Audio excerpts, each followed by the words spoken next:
In a world where insanity reigns supreme and safety pin manufacturers are running out of metal for the diapers of the leftists, it's comforting to know an ancient, fat, long-haired, bearded reprobate has your mind in mind. Ladies and gentlemen, boys and girls, children of all ages, broadcasting behind enemy lines in occupied California.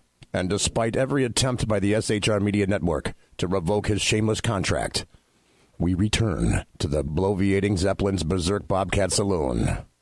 I have come here to chew bubble gum and kick ass. And I'm all out of bubble.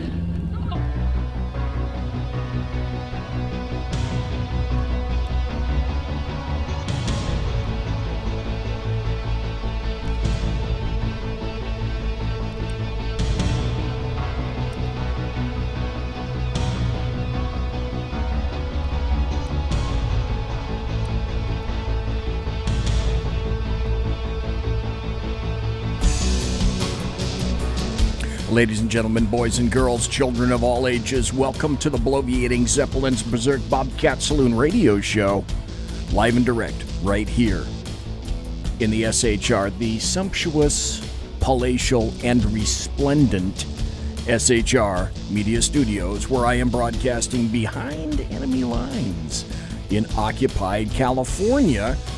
Tonight, it happens to be Tuesday, July 2nd. The year of our Lord 2019. You got to belly up to the bar. We've kept your seat, and it's great to see you back. Flackbait is going to be your bartender tonight. He pours with the best of them. The lava lamp is, in fact, lighted to my left. You're right. Right over there. Now, that indicates that you can listen and chat at shrmedia.com. You can also watch live on the Big Sarge Media Facebook page. Big Sarge Media Facebook page, the SHR Media Facebook page, and the SHR Media YouTube channel. 3 ways to watch the show simulcasting, thanks to Big Sarge Media for the assistance. That's French for assistance. I got to tell you, we don't water our drinks just like we don't water our conversation, politics, religion, crime, culture, economics, race, sex, science, law. We talk about it all right here at the Saloon. Nothing is sacred, the speech is free, but the booze is not. All we ask is that you, come on now, flush the toilet, jiggle the handle, and don't forget to tip your waitress. Tonight, I got a ton of stories, great happy stories, news updates. A little confusion about something that occurred apparently by way of the Russians, which initially indicated that something bad was happening, and I'll explain about that a little bit later. The show tonight, however, because it's only 2 days before the 4th of July, is Open Line Tuesday. And what I meant by that is I'd like folks, and you can start now, and as a matter of fact, I know I've got somebody on the phone right now. What I mean by that is, for the show tonight, and because I'm not going to be, in lieu of the fact that I'm not broadcasting this Thursday, July 4th, I will be grilling my own great steaks at my very own little house. I'd like you to call in and tell me, all the promos indicated, hey, tell me what you think of the U.S. In other words, what does the United States of America mean to you? And interspersed amongst your phone calls, call anytime. The phone's going to be open for all 2 hours. Listen, chat, crank open your favorite beverage, sit down, have an enchilada or two if you wish. Smoke your favorite cigar with some cognac if you wish, like other writers that I happen to know.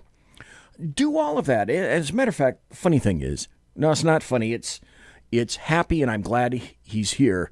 The very first caller is Jeff Dunitz of the Jeff Dunitz Show.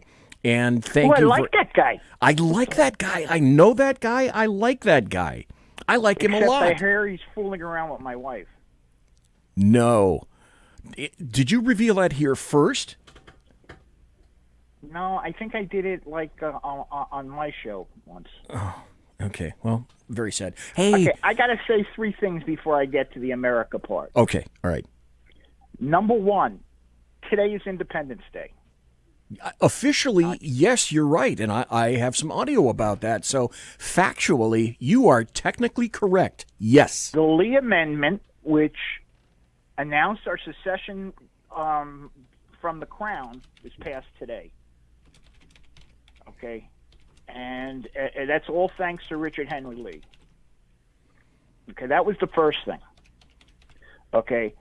The second thing is that I want everyone to mark their calendars for September 14th. Ah, okay. All right. There's going to be a conference in Atlanta all about internet censorship, and they're going to have some really great speakers. You can find out about it on my site. There's a post. And one of the great speakers is that same guy that's fooling around with my wife. Okay, stop here just for a second. September, I got to write this. I 14th. am writing this down. September 14th, a conference in Atlanta. Yes. The big speaker is Dinesh D'Souza. Okay, all right. Well, he's not that big. I've heard he's about like 5'6", 5'7". Unless he got lifts. He gets lifts up to 6'5". Other than that, yes, he's a very big speaker. You're right. So I want everyone to mark that on their calendar.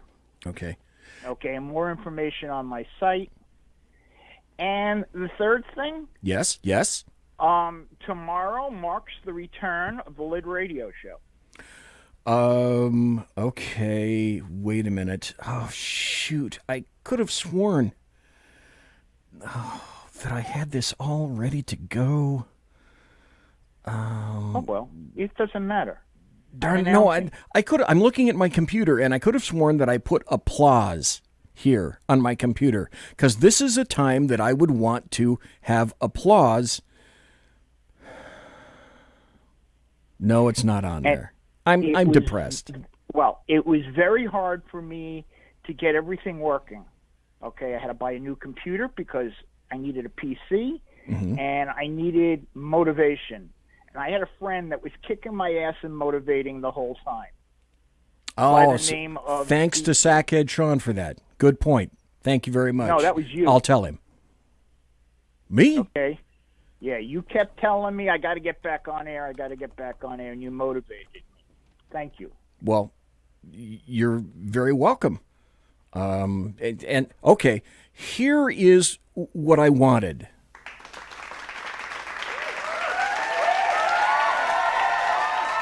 So Jeff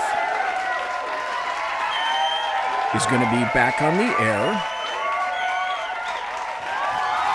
tomorrow, 2 o'clock. They love you. SHR Media Station. Listen to this. They're going crazy over you. Yeah. Nothing like a nice recording. No, it's everybody in the SHR Media Studio. This was great. So, okay, you're going to be... I'm sorry. I may have cut you off in terms of time. So what time tomorrow? 2 o'clock tomorrow. Okay, 2 o'clock. And the first guest... Eastern? ...will be Mr. Ken McClinton. Ah, Ken, yes. My brother from a darker mother. He is, yes, both A and B. And we're going to have a good time tomorrow.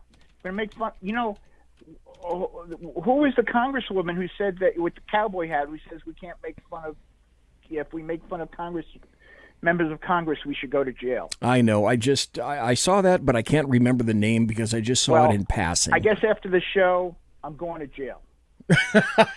Okay. All right.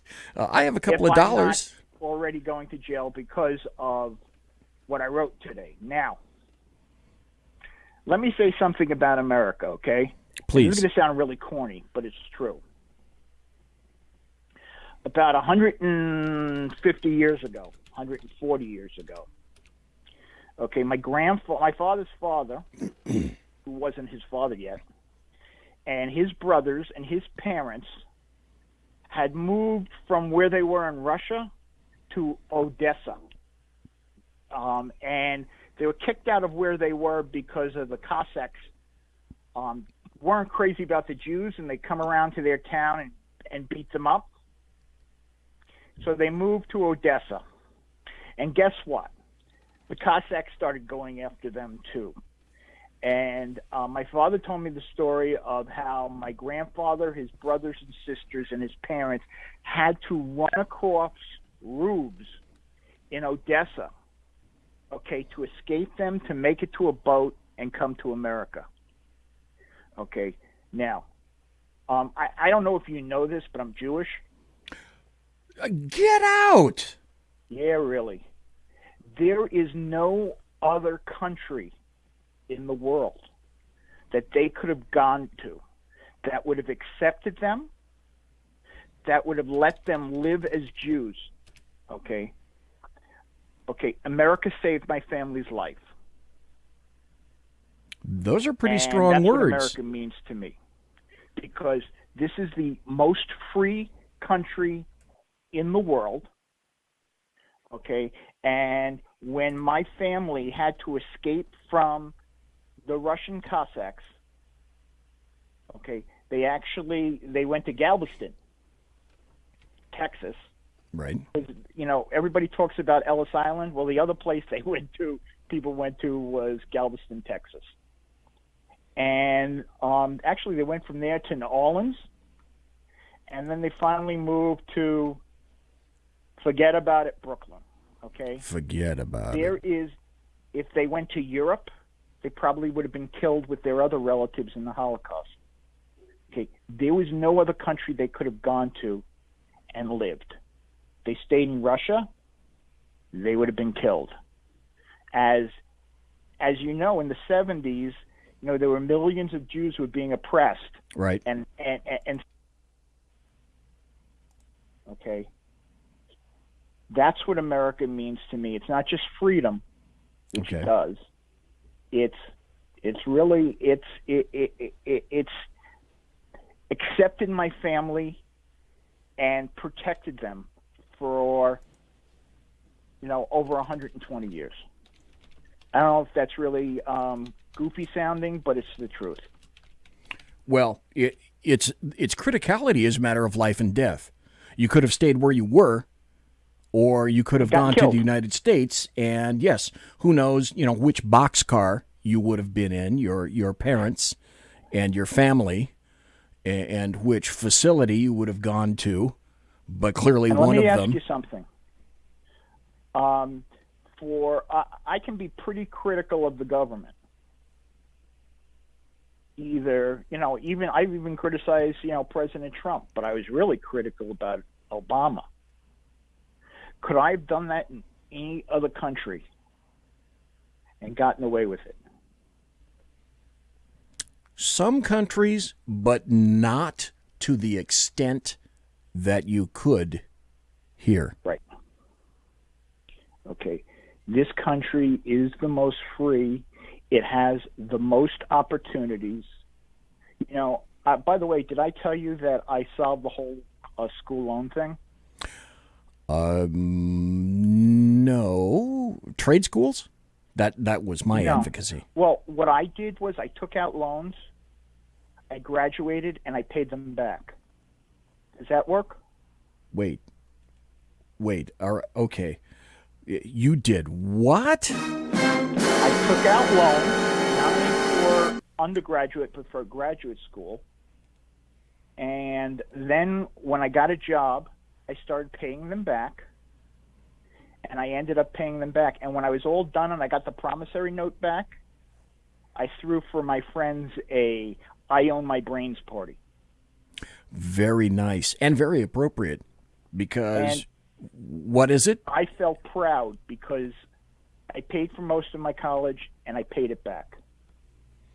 Well, isn't it odd how somehow students, and I use the word loosely, air quotes, students somehow get to forfeit loans? I mean, their loans somehow are much more significant or of greater weight and note than loans of anybody else, because after all, a student loan is just that.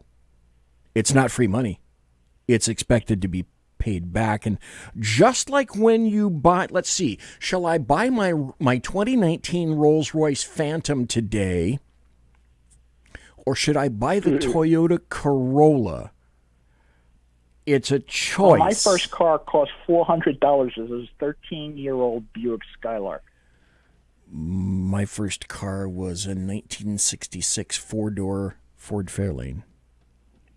Well, I think it was Sean Spicer who said today that it's really amazing how if you cheat and get your kid into college, you go to jail. But if you cheat to get into the country, you get to go to college for free. That's right. You get rewarded. There's something that doesn't work with that. There's something massively wrong with that. You know what? I'm going to listen to your show tomorrow. Oh, really? Yes. And folks, that would be cool. Here's the funny thing. You can go to the chat room right where you are now at shrmedia.com, and you can talk to the great one over there, Jeff Dunitz. shrmedia.com. You can listen to him live. Mark Levin's there? No, you're the great one, sir. You are the great... okay. The greatest, E-S-T, the greatest one. That was How about Muhammad Ali. I think he said he's just the greatest. I'm adding Let one. Let me just say one thing. Yes, sir. And this country that protects us all the time is the greatest. Okay? It is. There is no other country with the freedom. And I know I sound like jingoistic type of thing, but I tell you something. I'm the one who, when I see the parade with the flag, I cry. Yes. And I would have bought the Nike shoes with the Betsy Ross flag. I may have, but probably not, considering their history. But the option should have been there. The option should have been there if they wanted to make more money. But they had to make a statement. So you want to politicize my shoes? Okay, screw you. Anyway, so that's kind of like everything America means to me. Freedom to do what I want without messing with other people. Freedom to say what I want. It's not freedom not to be insulted. No. Certain thing that liberals don't understand. But there's no other country in the world with this kind of freedom. No, there is not. Not at all. And I'm hanging on to it as long as I possibly can. And supporting her as long as I possibly can. Jeff Dunnett's And that's one of the reasons why I work so hard about exposing the bad stuff. Yes, because unfortunately there's so much out of it, and we are so challenged these days. Well, especially on your coast and my coast. Oh, yeah. That's true. We both live in occupied territory. We do. Boy, is that ever true. I tell everybody But in the end, we're going to say, this country always saves itself. People who don't like Trump, and I'm not saying he's the greatest president like others have that we've ever had, but he's certainly a very good one, okay? And I didn't vote for him because I thought he would be politically correct and say the right thing all the time. Okay, I voted for him because I thought he would do the right thing and stir the pot a little. Okay, and it's funny, there's a song we sing on Hanukkah, okay, that says, in every age, a hero or sage comes to our aid. And in a way, Donald Trump is that hero who saved us from Obamaism. Sometimes it's like, oh God, who said this? You get what you need. Right. But you find some time. I think who said it was Mick Jagger. Yes. But you find some time, you don't get what you want, you get what you need. Bingo. And I think this was the president for this time around, and I believe that absent something very strange, he's going to be around for 2020. And can you imagine the PSH that's going to occur on November 9th of 2020? If you thought it was bad in 16, gird thy loins. Do you know something? This is going to sound very mean. Okay. Well, okay. That's okay. I want to see the Liberals' face when he wins re-election. Oh, we will. And then, like the first compilation, there will be a second compilation. And trust me, the second compilation will be so much more tastier than the first. Well, that, I have my whole family, except for maybe my brother and my late father, may he rest in peace. We're all liberals, like severe liberals. But, my father died. It was the week before Election Day. However, being in Florida, what he did the day before he died was he voted for Trump. Good for him. Good for him. His last act on this plane. Well, it wasn't his last act. Well, I mean, I think my brother visited him that weekend, but he did it on Friday and he died on Monday. So, but one of his last patriotic acts was that. And my sister, who's the big liberal, he was living with her. But anyway, somehow, she's a good person. She's just stupid politically. Yeah. Somehow that seems poignant at that point. Quite poignant. Well, what can I tell you? Anyway, Jeff Dunitz. I want to wish everyone a really happy Independence Day today. Yes. And have a wonderful July 4th on Thursday. And the big parade that we're having in Washington? Yes, we are going to have one. Yes. MSNBC is not going to cover it. I saw that. To which, now this is visual, folks. If you're listening at shrmedia.com, you won't see this. But if you're streaming, this is what I think of MSNBC right now. And I mean that with all sincerity and all the love that I have within my heart right now. Tomorrow, 2 p.m. Eastern, 11 a.m. Pacific, the Jeff Dunitz Show, shrmedia.com, where the folks that are in chat, that's you right there. You can be in the chat room for Jeff's show tomorrow, Wednesday, with his first guest in quite some time, the act you've known for all these years, Sir Kenneth McClinton, Esquire. And don't turn on your television because my show isn't being covered by MSNBC either. How depressing. And yet at the same time, how engaging and uplifting. Exactly. Thank you, sir. Thank you, man. You have a happy July 4th. Thank you. Take care, my friend. Very much. I'll be grilling a steak, medium rare to rare, for you in your honor. Using gas, I hope. Yes, as a matter of fact, I don't do briquettes. I do gas. Well, yeah. And after I eat it, I do more gas. But that's something totally That's a tale for another day. You be well, my friend. Take Thank care. you. Thanks, Jeff. Bye-bye. Bye. Okay, that was Jeff Dunitz. Love the heck out of Jeff. And if I'm not mistaken, I think we have somebody else on the line. So welcome. I do not know you. Please identify yourself, ma'am or sir. BZ, it's Carrie Donovan. Carrie, how do you do? Haven't heard about you in a while. I send out an invite to lots of folks, and there you are. Thank you ever so kindly. Carrie, I greatly appreciate that. Hey, I greatly appreciate you thinking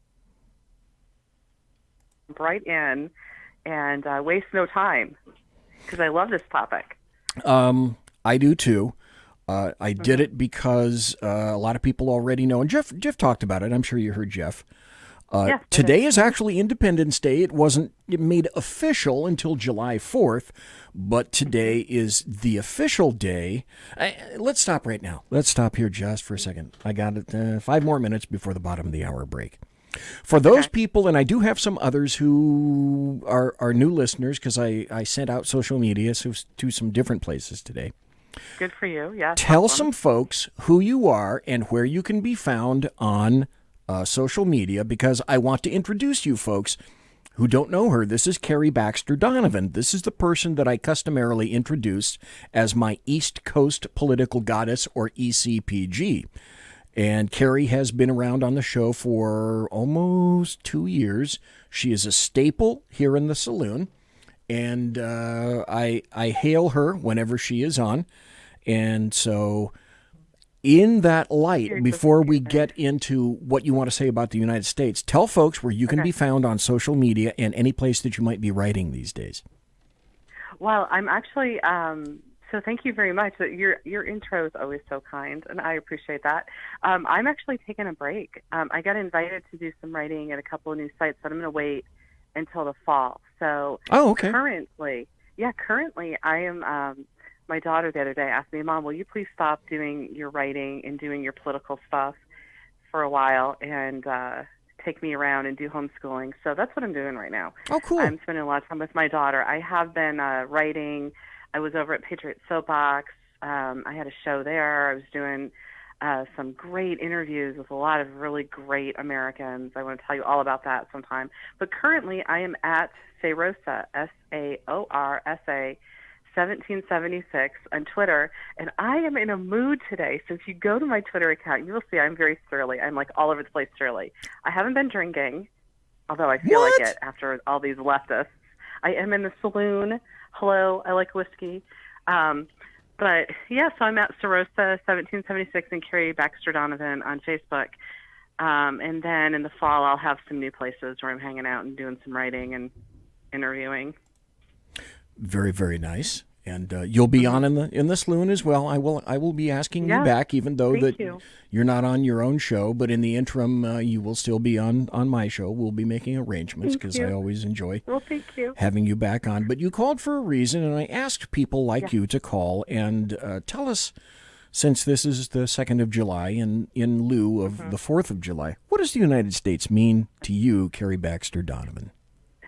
So the United States of America is my obsession, and I think about it from the time my feet hit the floor in the morning until I lift them off the floor at night.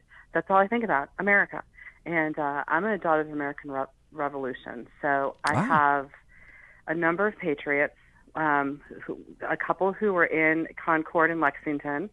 I have studied, their history. I know a lot about them and the lineage through when you become a daughter of the American Revolution, they do all this genealogy. They're really hardcore on it, and you have to talk about battles and things like that. So I know the specific battles they were involved in. Okay. And the one that really impresses me the most is called the Battle of Oriskany, and that was in New York. Okay. And that's along the Mohawk.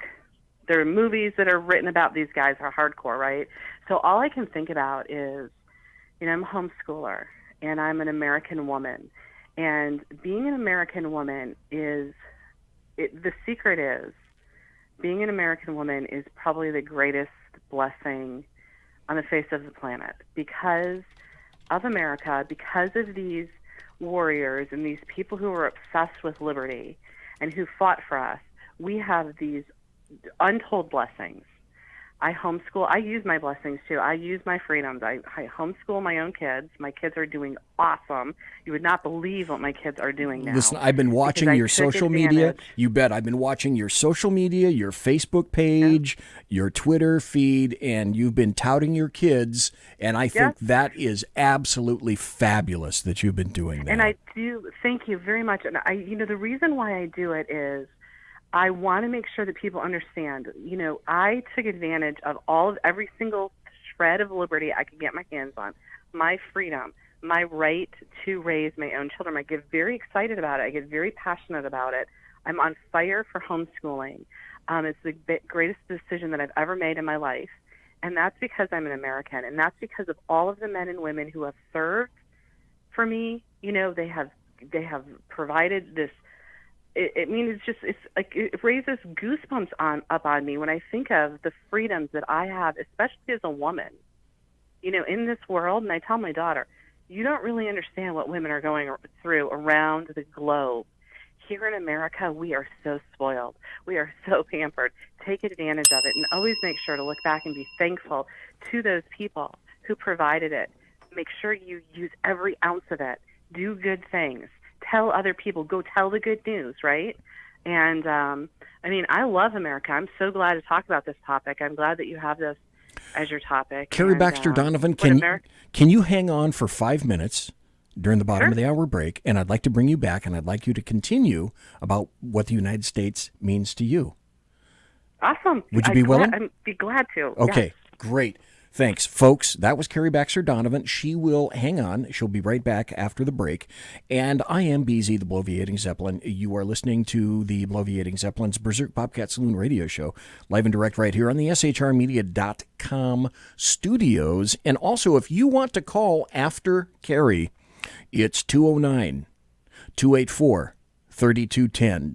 209-284-3210. I'll put that in the chat room as well. And I hate it when people say the number is 209-284-3210. 209-284-3210. Right back after this. Hello. Conservative media done right. You're listening to the SHR Media Network. For 50 years, I've seen the American people blinded by corrupt politicians, a lapdog media, and deceptive Islam. The one thing the elites fear is one man with a cane. I'm Dave Milner. Join me through Spreaker, iTunes, and SoundCloud, through SHR Media and the Western Free Radio Network, for half a century of experienced perspective on political and social issues, weekly on The Unpleasant Blind Guy. And catch me on Jeff Mitchell's EDL Radio on blogtalkradio.com. There's no surrender, ever. Because truth is not always pleasant. It's your business diva here, Melanie Collette. I am inviting you to a front row seat as I discuss some of the most intriguing details of wealth and finance with today's movers and shakers in the world of business. Listen in and discover financial truths on a global, domestic, and household scale. Uncover topics that will impact your wallet today and in the future. Money Talk with Melanie airs Monday through Friday, 5 p.m. East, 2 p.m. West, right here on SHR Media and High Plains Pundit Talk Radio. You can't afford to miss it. From a public locker inside a dilapidated Long Island rail station comes a show designed to piss off liberals using truth, facts, and ridicule. The Lid Radio Show, featuring the conservative voice from the People's Republic of New York, the Lid himself, Jeff Dunitz. Tune in every Wednesday at 2 p.m. Eastern, 11 a.m. Pacific on the SHR Media Network. Go to shrmedia.com. At Lid Radio, we fight for the truth, justice, and a good kosher T-bone. If you don't listen, Hillary Clinton might sneak into your bedroom in her housecoat late at night and blame you for her election loss. It's the Lid Radio Show with Jeff Dunitz.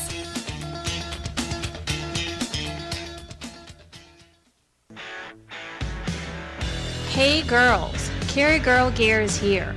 More and more women every day are concealed carrying, participating in competitive shooting, and getting firearms training. It's not a boys' club anymore, and we don't have to shop in their stores anymore either. Finally, a cool and unique clothing line just for women.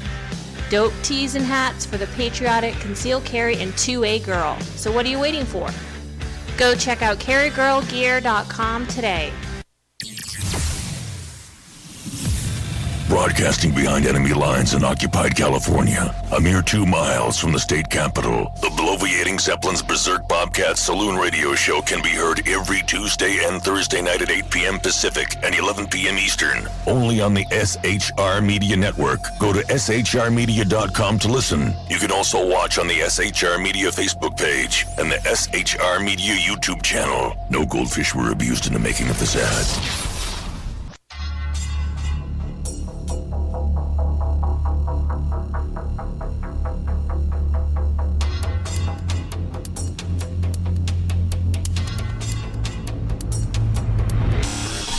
New show on the SHR Media Network, Sackheads Against Tyranny.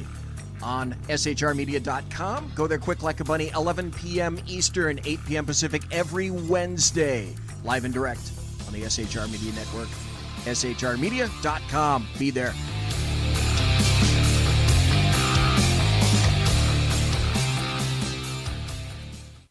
Hey, this is Michael Wright. And I'm Shannon Wright. Join us for The Right Way with Shannon and Mike, Monday through Thursday from 7 to 9 a.m. right here on SHR Media.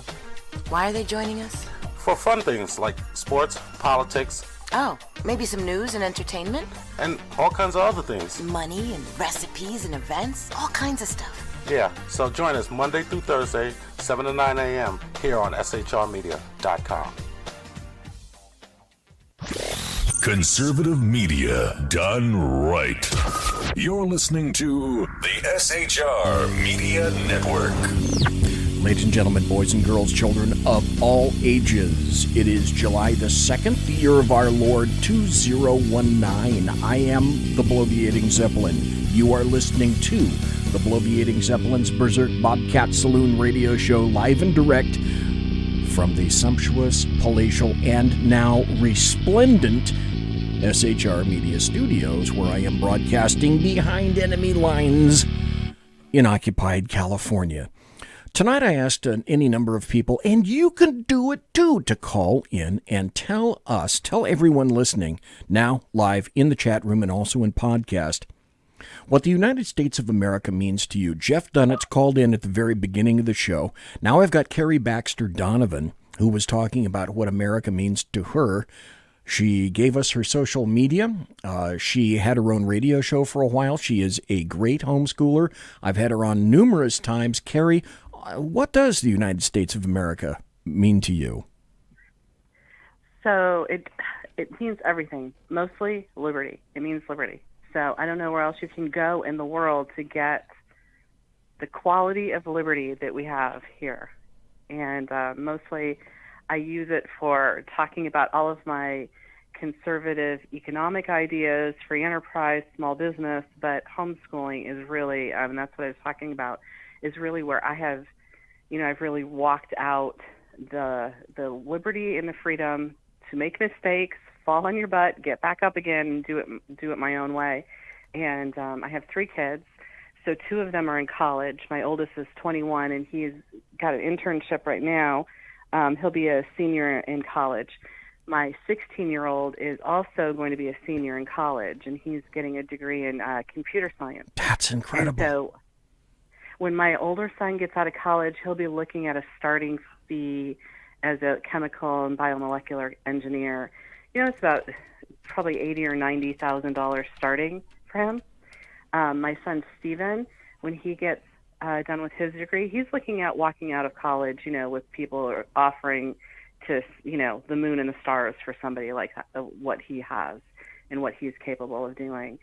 He'll probably, he'll start out at something like $100,000, $200,000, depending on who he talks to and, what they need him to do. He will be 17 years old. And my daughter Hope, who is 11. That's incredible. And I had a conversation with her the other day, and I said, we're sitting here talking about what kinds of things you might like to do with your life, and I want you to realize right now, sitting here as an American woman, we're talking about you can do anything that you want to do. That's incredible for a woman. It is because of America. It is because of all of the men and women who have served this country, who have sacrificed for this country. People went, bankrupt. We know the history of how our country was founded. I want you to never forget that. And those are the things. My kids are the most important thing to me.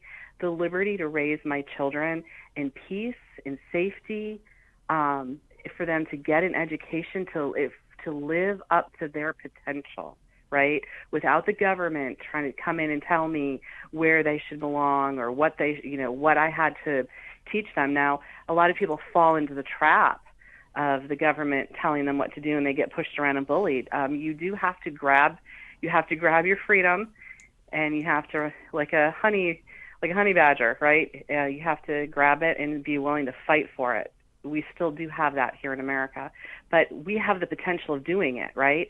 Of getting that freedom to raise our children so that our children can live up to their potential. That is just so exciting. So I get very excited to talk about that kind of stuff.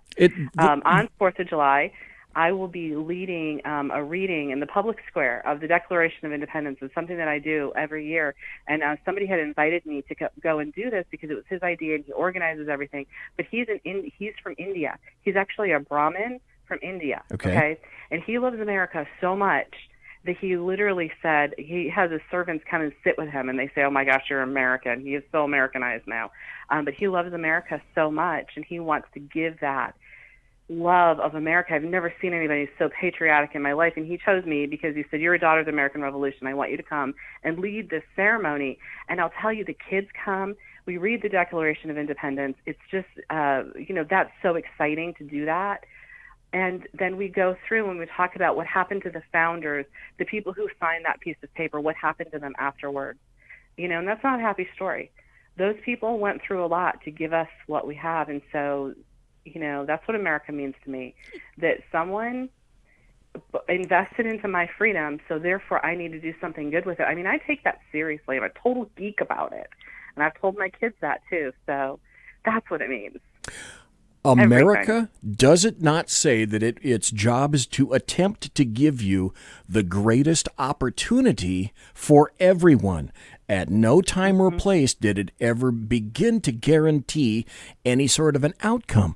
The outcome, ladies and gentlemen, is up to you. It's up to you as the individual. You are, in terms of what I know about you, a great American, a great mother, because you have, and this is what so many people lack, you have a plan. When you had kids, you had a plan, whatever you did, whatever you needed to do to sacrifice to enable that plan so that your kids at 17 can be graduating colleges. They can plan things, the jobs that they were taking, the things that you shared with them along that route when they were growing up in terms of education, in terms of socialization, etc. Because it's a two-pronged sword when you're homeschooling, and you had a plan and you followed the plan. And the plan wasn't to get a degree in intramural underwater basket weaving right. or naval not at all. or navel gazing studies or women's touchy groups or studies of that nature. Your job as a mother was to make sure that your kids could be as well-rounded and independent of anyone else as possible. And that is, to me, one of the more glorious things about you. Occasionally, you and I may disagree. That's fabulous. But I've said again, I'm a sheepdog. I will always be a sheepdog. You cannot rip the sheepdog out of me because it is inbred. It will be in me until the day I die. And it is for people like you and the other people that listen to this show that I would gladly give my life for, been shot at numerous times, etc., as long as we have the United States of America that the Founding Fathers wanted. People like us, you don't want to piss us off. We take a lot of crap in America, but America can only take so much. 2020 is going to be a big year. Carrie Baxter Donovan, is it not? Oh, I feel like we keep saying it's going to be a bloodbath. I think it already is a bloodbath now. I mean, I'm in 2020 now, even though I promised Hope I would get out of, back out of some politics. I would back out of some of my stuff that I'm doing, but it's like the air I breathe. So I'm in it already, and I feel like it's already a bloodbath. My big story that I'm still working on is two things. One of them is I started a little hashtag called 100 Leaflets, and I'm trying to convince people that even though we're getting censored online, we're the pamphleteers of the American Revolution. We can just go back to old school, put it down on a piece of paper, do 100 leaflets on your activism and get it out there. Don't sit around and say, oh, I'm censored, I can't get out anywhere. Then let's go back to old school, paper, right? Pen and paper, put it down, make copies 100 and send them around. So I'm doing 100 leaflets, I'm still doing that. The other thing is I'm trying to convince people to make sure in every state that they're in that they are eligible to vote in the primaries. And in North Carolina, you can be an independent and vote in the Democrat or the Republican primary. So I'm at war right now with the Republicans because here in North Carolina, because I do not like who they're putting up. And so many people, like here in North Carolina, only 28% of people who are eligible to vote voted in a primary. That's how these political parties keep screwing us, because we don't show up to those primaries. So I'm trying to convince people you've got to figure out Absolutely. how you are eligible to vote in that primary. If you have to be a Republican, be a Republican. Then change it, do whatever. Here in North Carolina, you can be an independent or a Republican and still choose that Republican candidate. So I think it's going to be a bloodbath, and we need all hands on deck. We need people out there with their activism.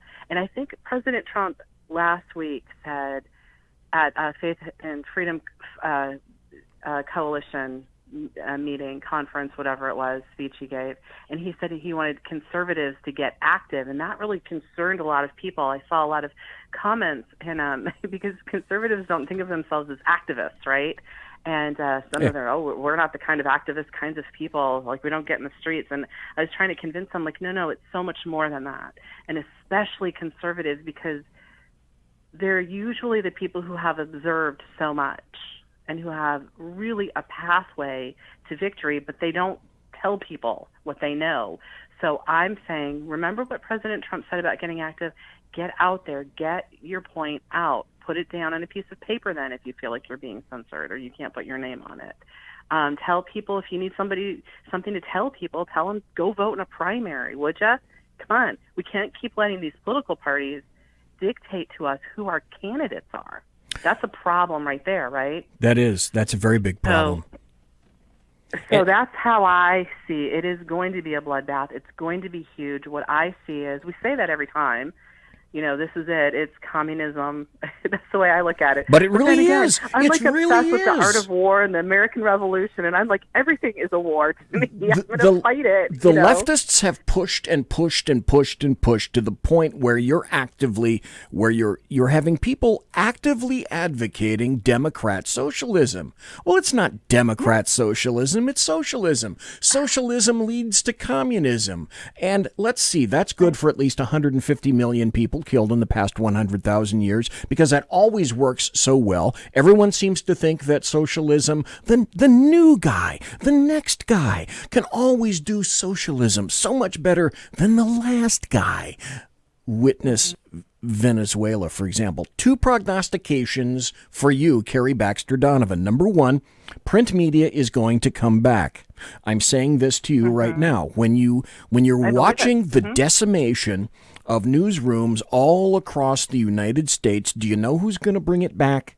Conservatives, because we're being pushed out of the digital realm.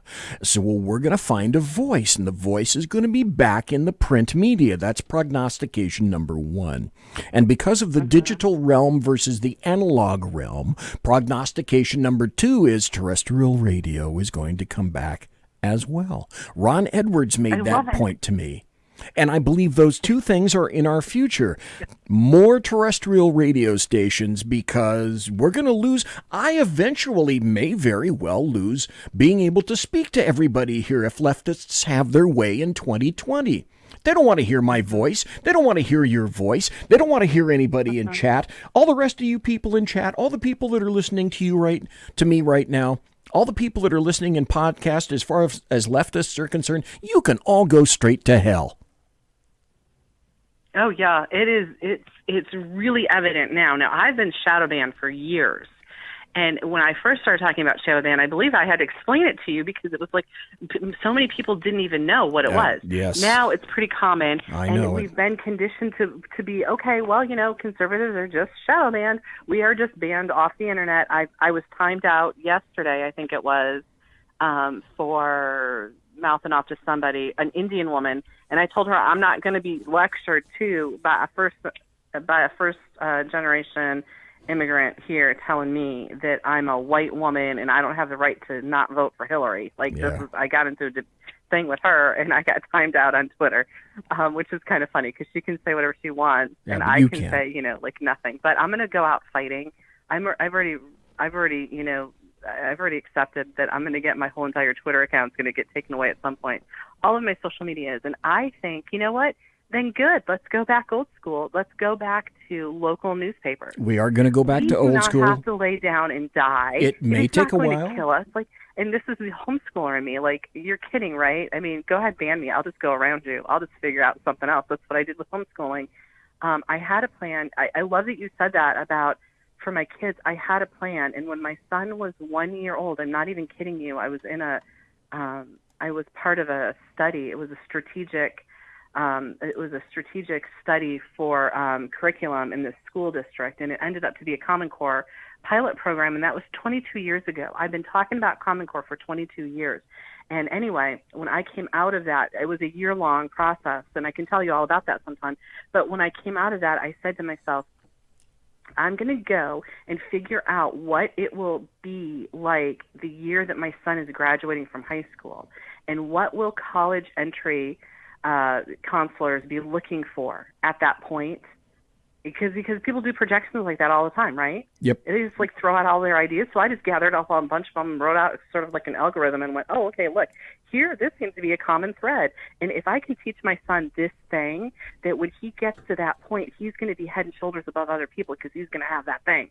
And then he's going to be able to get into the college that he wants. So I'm constantly thinking of like, how can I play the system, right? How can I go around people? How can I go under them? How can I steal what I want out of the hands of them trying to take it away from me? You know, how can I get it back? And I just told you two ways right there. Mark my words, Carrie Baxter Donovan, that crap is coming back. Everything old I want it to. becomes new again. Yeah. Guaranteed. So that's what I came up with, this thing, like 100 leaflets. Like, why are we sitting around crying and whining? Like, we're not under their thumb. I am not going to be under some communist thumb. That's not going to happen. No. So what could we do? We can put it back in print. Right now, I'm not the only person. Like you and I are not the only people who have figured this out. So that's what America means. We can be innovative. Thank you. Nothing is finite. Nothing is over. Nothing is done. That's right. The fat lady has not sung. And I got to tell you, folks, BZ here has always had a thing for not very thin women, because if for no other reason, in uncertain times, it gives you something more substantial on with which to hold. That's all I'm saying. Anyway, there's a song about that out there somewhere, isn't there? It could be. It's all about the bass. You don't want me to start singing, but I believe those are song lyrics. Yeah, there could be. I don't know about that. Carrie Baxter Donovan, thank you ever so kindly. I'm going to have you back in the saloon. Thank you for being here tonight, ma'am. Hey, thank you. And happy 2nd of July, 3rd of July, 4th of July, every single year, Liberty. That's Love right. It. Thanks for having me. Thank you. 243 years ago today. Awesome. God bless America. You bet. God bless America. Have a great night. Thank you, ma'am. That was Carrie Baxter Donovan. I think we've got Mike on. Mike, are you there, sir? I am here, BZ. I know you probably had the speakerphone on. You're going to the bathroom, making yourself a BLT. Had to go out. No, I had the phone on mute, and I was listening to Carrie doing her thing, so that's what I was doing. Walked the dog, cleaned the fish tank, balanced your checkbook, vacuumed the living room. I get it. I know. Yeah. You know what freedom means to me? You know what the 4th of July means to me? It means the freedom to pull yourself, to have your family pull themselves up by the bootstraps where you can eventually become president. Yes. Yes. Or the freedom to do some less than reputable things for somebody in your family to eventually become president. See Joe Kennedy. Well, yeah, that's a story for another day. But that's part of the freedom, though. It is. Freedom to be poor, but again, being poor in America is different than being poor in Africa or south of the border, places like that. Okay, that poor deserves in America this. means the kids might have a cell phone, or you're going to have maybe 1,000 square foot house, or maybe even rent something. That's what poor means here. Freedom means that you can destroy things with impunity like the Democrats have done at times. You know, freedom means you can rebuild things with impunity, with like our president is trying to do. You know, that's what the 4th of July means to me. Well, Mike, I'll tell you this. Do you have anything planned? And for me, just because of the nature of a lot of stuff, I'm going to be grilling. My wife is going to be grilling. We're into, and you can look, at the video and you can see visually what kind of a person that I am. And it's it's no strange thing that I am the bloviating Zeppelin because I opine. And I also indicated Zeppelin because, well, all you have to do is look at me and see that I am Zeppelin-like. So that's what I'm going to be doing. You mainly said it several times. You're in shape. You're round, but you're in shape. That's right. Damn it. Thank you, Mike. Thank you very much.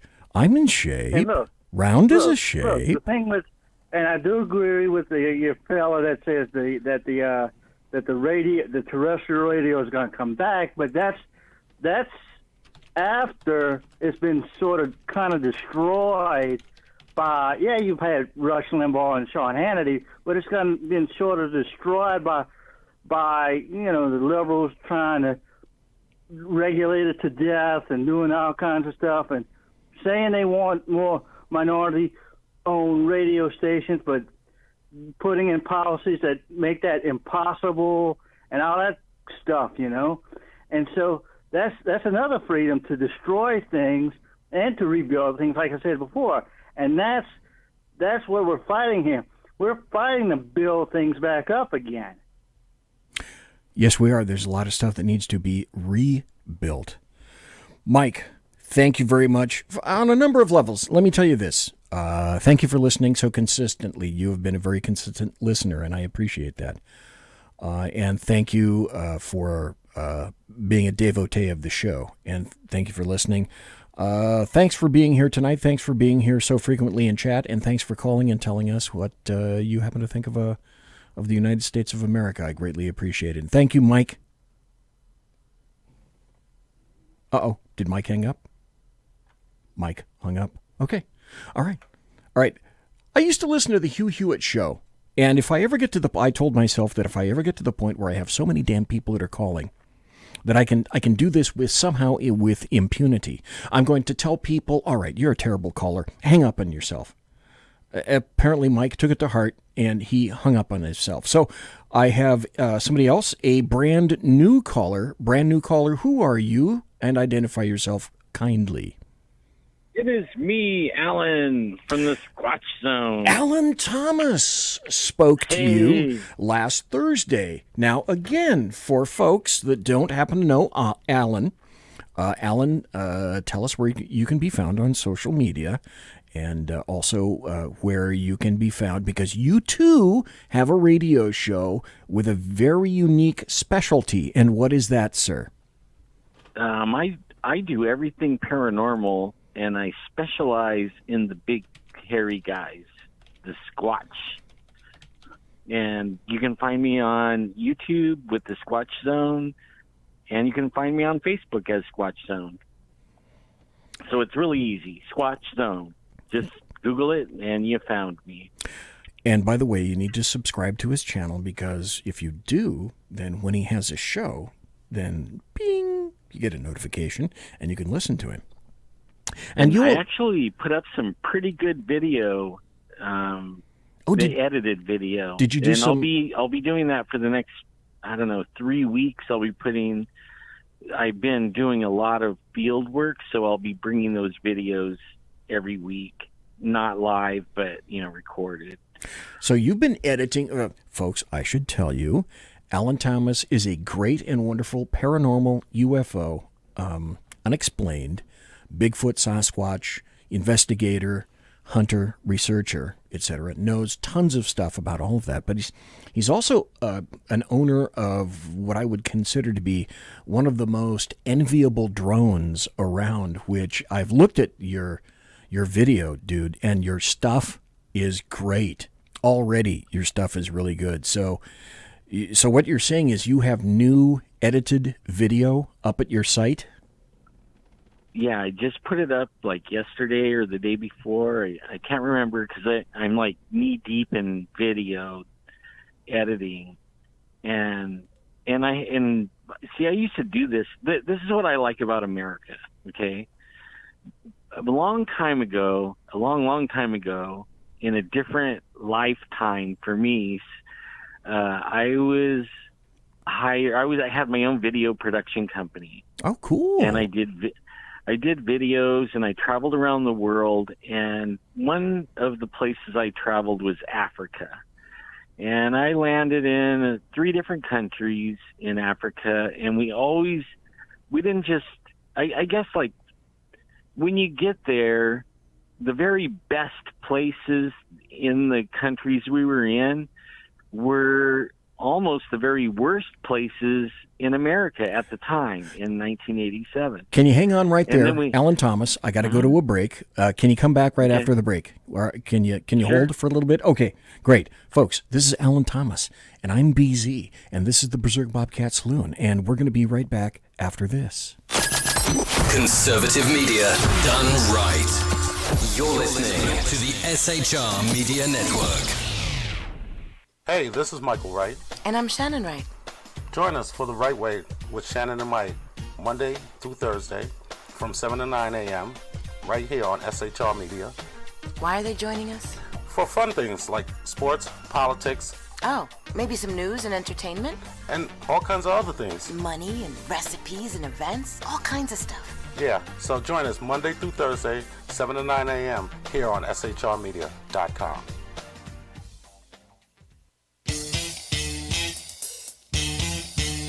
From a public locker inside a dilapidated Long Island rail station comes a show designed to piss off liberals using truth, facts, and ridicule.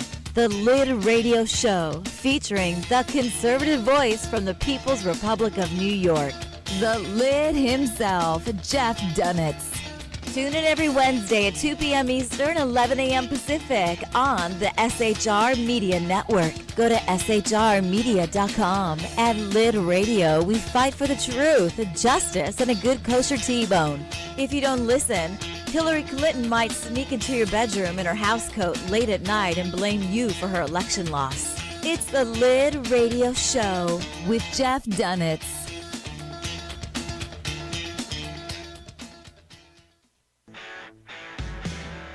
Hey girls, Carry Girl Gear is here.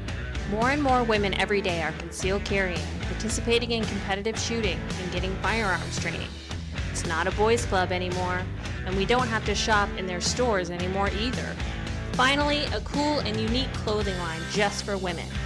Dope tees and hats for the patriotic concealed carry and 2A girl. So what are you waiting for? Go check out carrygirlgear.com today. It's your business diva here, Melanie Collette. I am inviting you to a front row seat as I discuss some of the most intriguing details of wealth and finance with today's movers and shakers in the world of business. Listen in and discover financial truths on a global, domestic, and household scale. Uncover topics that will impact your wallet today and in the future. Money Talk with Melanie airs Monday through Friday, 5 p.m. East, 2 p.m. West, right here on SHR Media and High Plains Pundit Talk Radio. You can't afford to miss it.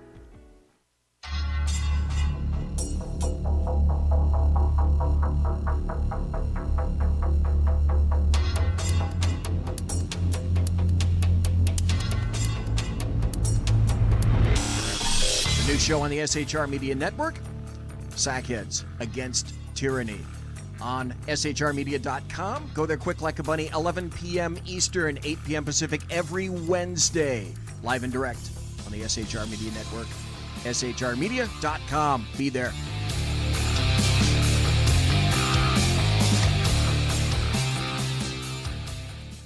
For 50 years, I've seen the American people blinded by corrupt politicians, a lapdog media, and deceptive Islam. The one thing the elites fear is one man with a cane. I'm Dave Milner. Join me through Spreaker, iTunes, and SoundCloud through SHR Media and the Western Free Radio Network for half a century of experienced perspective on political and social issues, weekly on The Unpleasant Blind Guy. And catch me on Jeff Mitchell's EDL Radio on blogtalkradio.com. There's no surrender, ever. Because truth is not always pleasant. Broadcasting behind enemy lines in occupied California, a mere 2 miles from the state capitol, the bloviating Zeppelin's Berserk Bobcat Saloon radio show can be heard every Tuesday and Thursday night at 8 p.m. Pacific and 11 p.m. Eastern, only on the SHR Media Network. Go to shrmedia.com to listen. You can also watch on the SHR Media Facebook page and the SHR Media YouTube channel. No goldfish were abused in the making of this ad. Conservative media done right. You're listening to the SHR Media Network. It's 5 minutes after 9 o'clock on the left coast. It's 5 minutes after midnight on the right coast. I am BZ, the Bloviating Zeppelin. You're listening to the Bloviating Zeppelin's Berserk Bobcat Saloon radio show, live and direct right here on the SHR Media Network. I've been asking people all night, what does it mean to you? And in honor of the 4th of July, July 2nd is also when things actually got going. It's the official day, shall we say. But I've been lucky enough to have a lot of folks call in. And we're talking now to Alan Thomas, who's been on the show frequently, a Sasquatch, Bigfoot, unexplained, paranormal, UFO investigator, hunter, researcher, etc. And they were killing people because they had AIDS, just because they had AIDS. And I watched a few people get shot in the head, and no judge, no jury, no anything. Then a week later, I watched the president of the country execute 100 people because he didn't agree with, or they didn't agree with his way of ruling, right? The way he did things.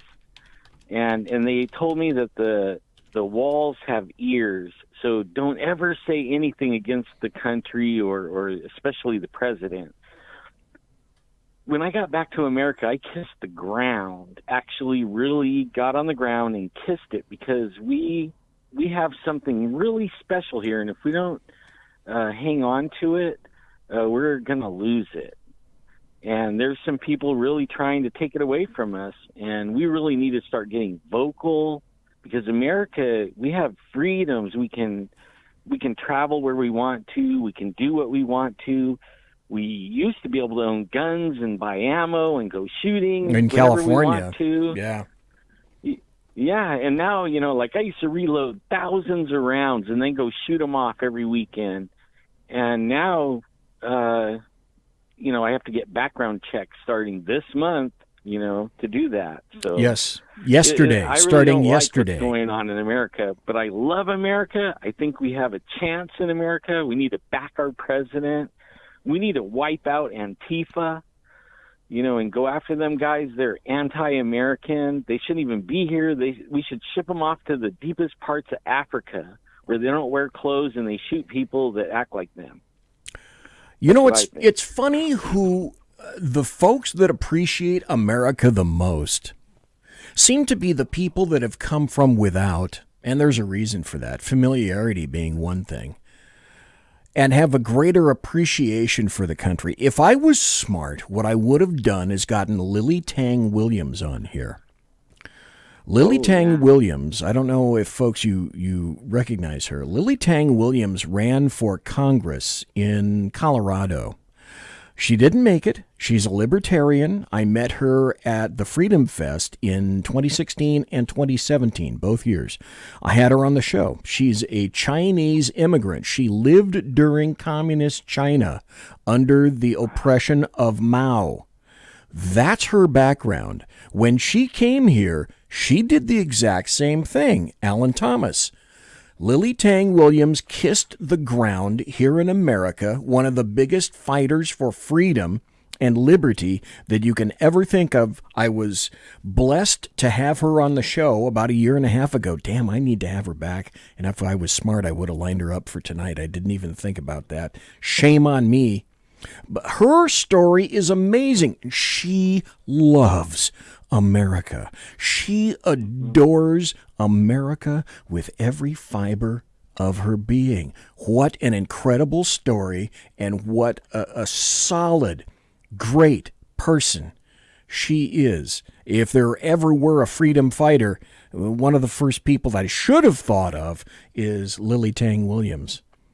What a story she has. Okay, I got to have her back. That's all there is to it. Folks, if you want to find out who she is, go to YouTube. I think she's got a lot of videos there. Lily, L-I-L-Y, Tang, T-A-N-G, Williams, common spelling. And you'll find her story. Her story is amazing, compelling, and after the trials and tribulations that she's been through, if you don't get a little stop in your throat after listening to her story, you're not an American. I got to have her back. And that's another reason that you appreciate what you have now, is you've seen the other side of the coin, and so many Americans have not. And as far as they're concerned, these freedoms, not hard fought, not hard won. It's just, and it's a terrible country.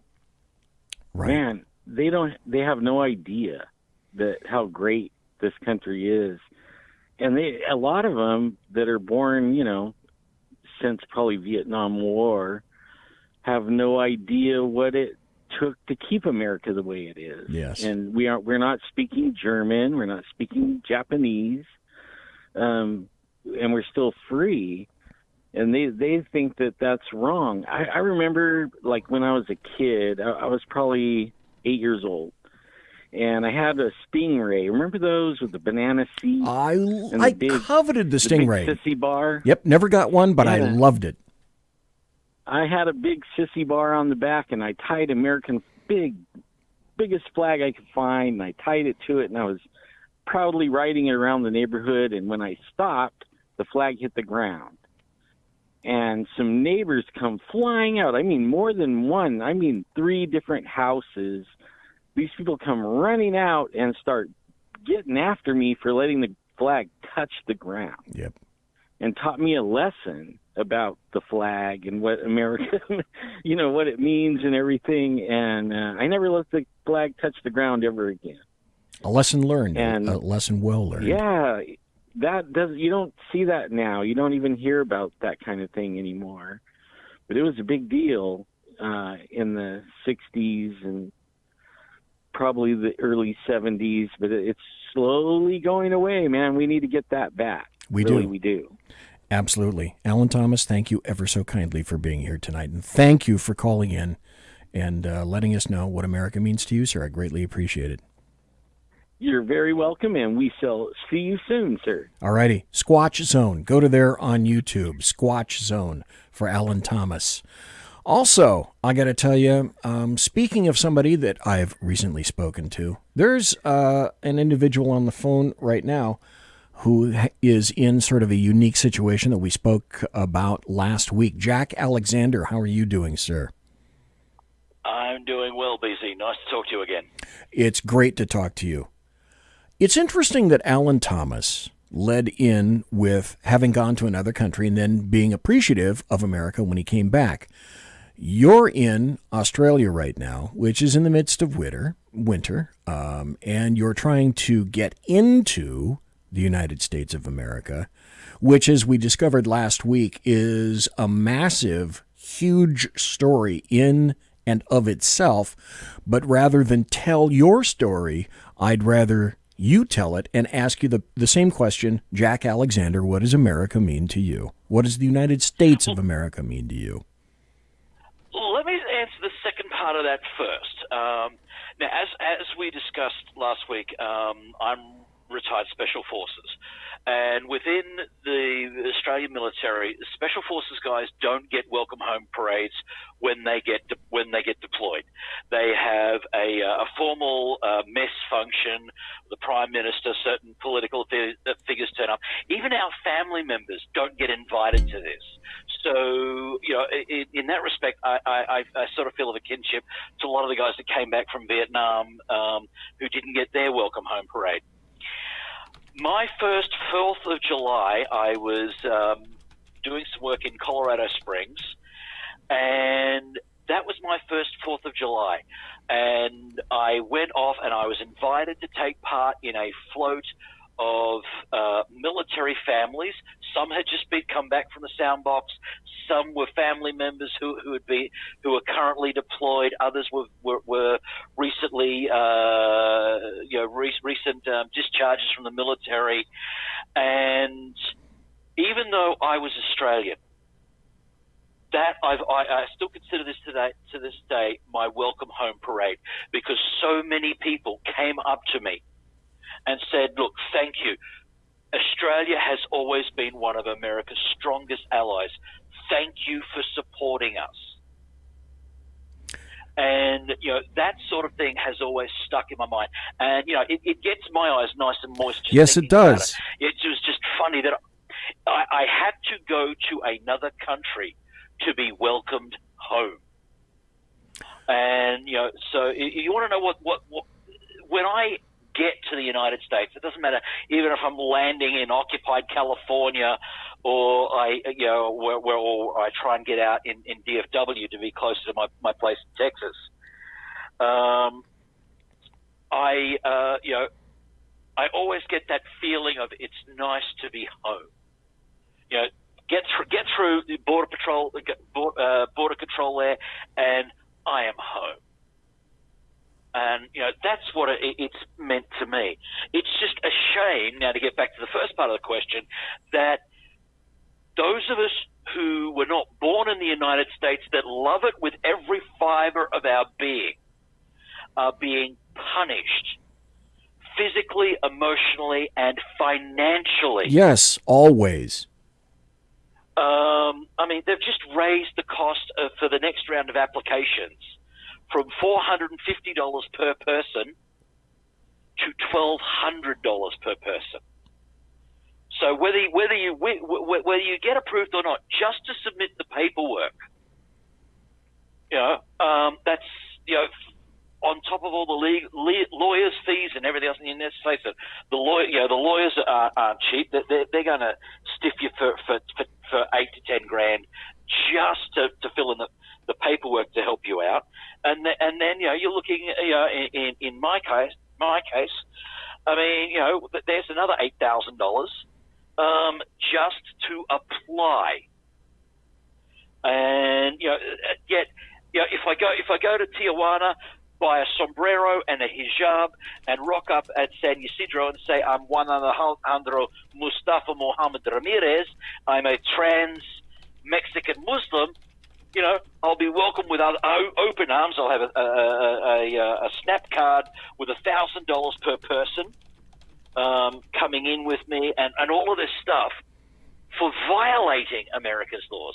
Yet they're financially punishing those of us that do it. And it's just absolutely tragic, annoying, frustrating, aggravating. There are so many words. It's obscene. Think of the money that you could have saved, and I say this a bit tongue-in-cheek, and humor is funny. This may or may not be so funny, but humor is funny because it always contains at least a couple of elements of truth.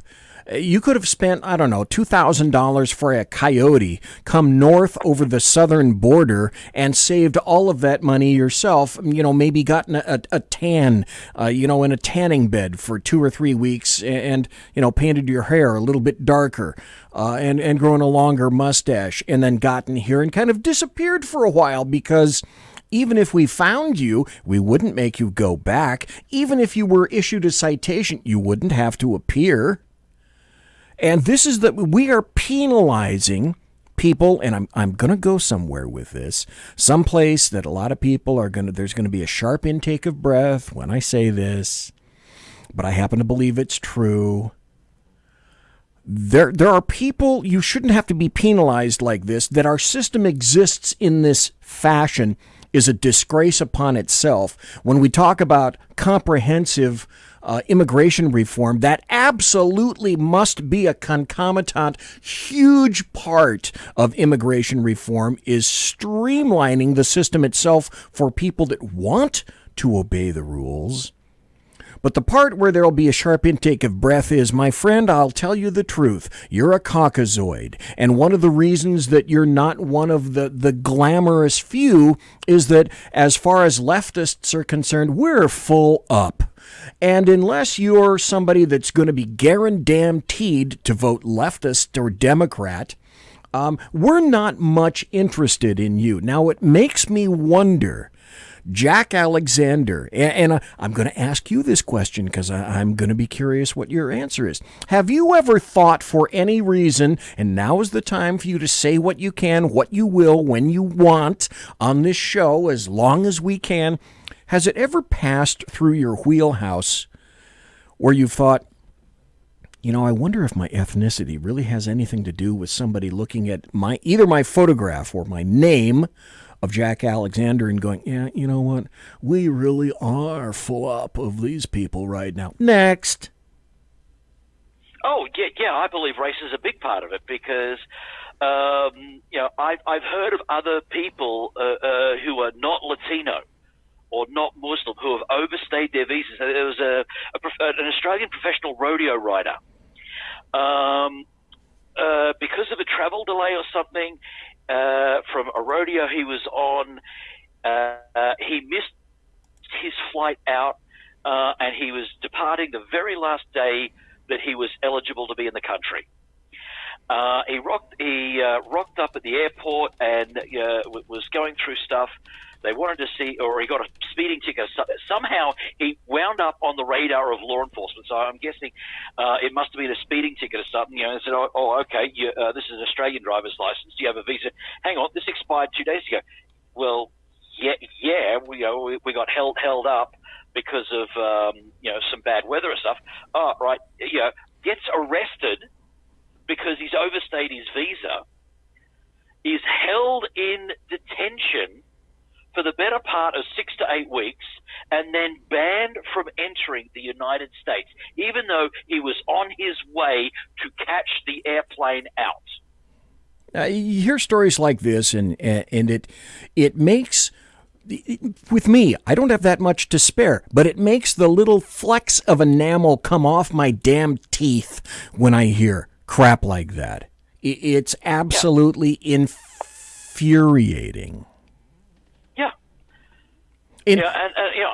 I look back and I added it all up when we were speaking last week.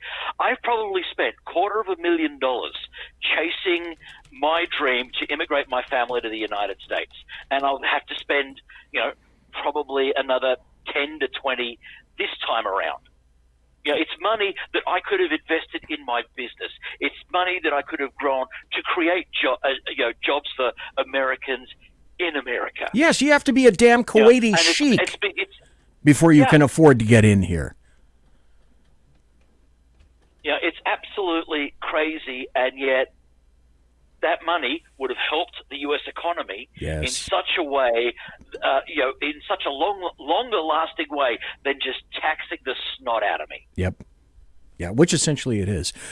One final question. I got 2 more callers that are waiting to come on. One final question for you, Jack Alexander. Do you see any light at the end of the tunnel?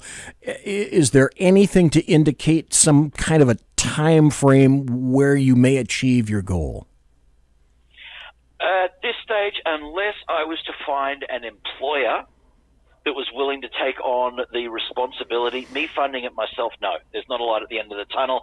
After we spoke last week, I got on to all 20 of the Democrat candidates' offices that spoke and said, okay, we know what you want to do for people coming into the country illegally. What are you going to do to make it easier for those of us who are trying to do it legally? And I kid you not, every single one of their officers hung up on me. Oh, hell yeah. You're no guarantor of voting for them in perpetuity. And if you're not interested in doing that, they're not interested in you. I don't think it's much more complicated than that. And sadly, even when I've called Republican officers, I get a very similar response. Even those people that keep talking about, we've got to do something about the border. Yes, we do. But what are you going to do to help those, encourage people to do it legally? And it's just click. Yeah, well, I can it's not going to get any easier anytime soon. If anything, it's probably going to get harder, or you've got to take the criminal route. This is one of the reasons that I've said the problem exists on both sides of the aisle, because if it didn't exist on both sides of the aisle, what you would have pushed when the Republicans had power and controlled all three forms, House, Senate, Oval Office, is you would have had E-Verify in place right now. Not suggested or hinted at, but mandatory E-Verify to make sure that somebody isn't illegal and therefore you can't hire them. But the Republicans are not huge fans of that. The hypocrisy is rampant on both sides of the aisle. Absolutely. Anyway, BZ, have a great 4th of July. Thank you very much, sir. I greatly appreciate it. And thank you most kindly for calling in. And I am going to have you back on the show again because you've got great stories, sir. Anytime, man. Anytime. Talk to you soon. All right. Take care, Jack. Happy 4th. All right. We have another person who is on, and let's see.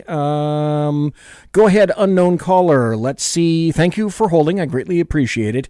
And what are your thoughts about what the United States of America means to you? So, this is me, BZ. This is Simone. This is Simone. Okay, Simone, thank you for holding. I greatly appreciate it. And I don't want to take up a lot of time because you have other callers waiting on hold. You got 3 minutes. You can, if you want 3 minutes, take 3 minutes, and that's what it is before the bottom of the hour break. You want it, you take it. Well, my mother and grandmother were born and raised in Mexico City. Okay. So I'm a first-generation American. And I funded my way through college. And I paid my student loan back. Are you there? Yes, I am. Just listening. Okay. I paid my student loan back, and when I went on to get my master's degree and got married, my husband helped me pay my student loan back for my master's degree. And I feel very grateful to have been born in a country where I can pick my clothing, I can pick the job I want. My family, I was the first person in my family to even go to college and graduate. So I feel really blessed. And even though I'm first-generation American, I haven't been cut any slack because I'm a woman. And I look Caucasian, but I speak Spanish. And I don't get any slack cut for me on that. No, probably not. But it doesn't matter because I want to be, competitive. I want to promote and do good things based on my own abilities and not because, I'm the right color or the right sex or have the right color hair or anything like that. And it's really sad. Everybody's fighting to get into this country. It's just really sad because I look at the way San Francisco is. I look at the way San Diego is.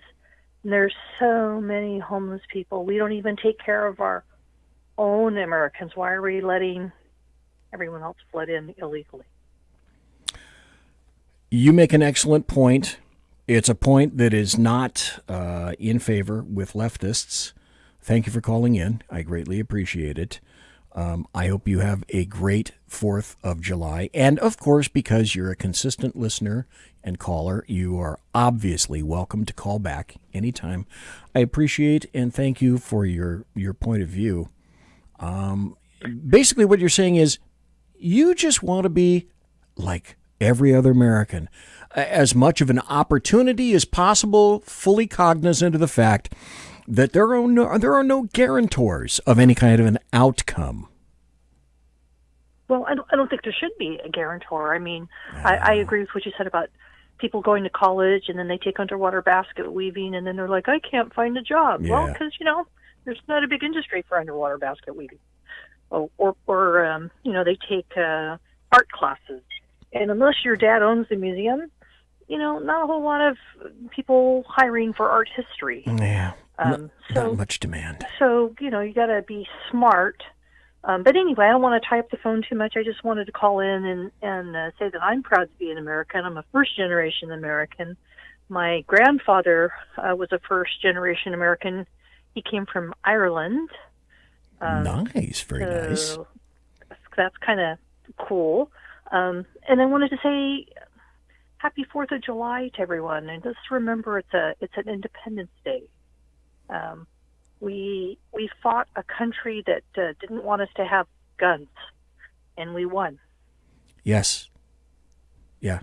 Sometimes, God, I can't. There's a cartoon column that said something similar to, we have fought the worst enemy imaginable, and it was ourself. Right? Anyway, BZ, have a great 4th of July. Everybody in chat, have a great 4th of July. Have a safe 4th of July. And I'll hook up with y'all next time you're on, BZ. Great. Thank you for taking my call. Thank you very much, Simona. Greatly appreciate it. Folks, we're going to be back right after this. Conservative media done right. You're listening to the SHR Media Network. For 50 years, I've seen the American people blinded by corrupt politicians, a lapdog media, and deceptive Islam. The one thing the elites fear is one man with a cane. I'm Dave Milner. Join me through Spreaker, iTunes, and SoundCloud, through SHR Media and the Western Free Radio Network, for half a century of experienced perspective on political and social issues, weekly on The Unpleasant Blind Guy. And catch me on Jeff Mitchell's EDL Radio on blogtalkradio.com. There's no surrender, ever. Because truth is not always pleasant. It's your business diva here, Melanie Collette. I am inviting you to a front row seat as I discuss some of the most intriguing details of wealth and finance with today's movers and shakers in the world of business. Listen in and discover financial truths on a global, domestic, and household scale. Uncover topics that will impact your wallet today and in the future. Money Talk with Melanie airs Monday through Friday, 5 p.m. East, 2 p.m. West, right here on SHR Media and High Plains Pundit Talk Radio. You can't afford to miss it. From a public locker inside a dilapidated Long Island rail station comes a show designed to piss off liberals using truth, facts, and ridicule. The Lid Radio Show, featuring the conservative voice from the People's Republic of New York, the Lid himself, Jeff Dunitz. Tune in every Wednesday at 2 p.m. Eastern, 11 a.m. Pacific on the SHR Media Network. Go to shrmedia.com. At Lid Radio, we fight for the truth, justice, and a good kosher T-bone. If you don't listen, Hillary Clinton might sneak into your bedroom in her housecoat late at night and blame you for her election loss. It's the Lid Radio Show with Jeff Dunitz.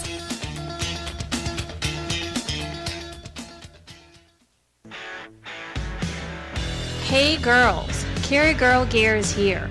More and more women every day are concealed carrying, participating in competitive shooting, and getting firearms training. It's not a boys' club anymore, and we don't have to shop in their stores anymore either. Finally, a cool and unique clothing line just for women. Dope tees and hats for the patriotic concealed carry and 2A girl. So what are you waiting for? Go check out carrygirlgear.com today. Broadcasting behind enemy lines in occupied California, a mere 2 miles from the state capital, the bloviating Zeppelin's Berserk Bobcat Saloon radio show can be heard every Tuesday and Thursday night at 8 p.m. Pacific and 11 p.m. Eastern, only on the SHR Media Network. Go to shrmedia.com to listen. You can also watch on the SHR Media Facebook page and the SHR Media YouTube channel. No goldfish were abused in the making of this ad.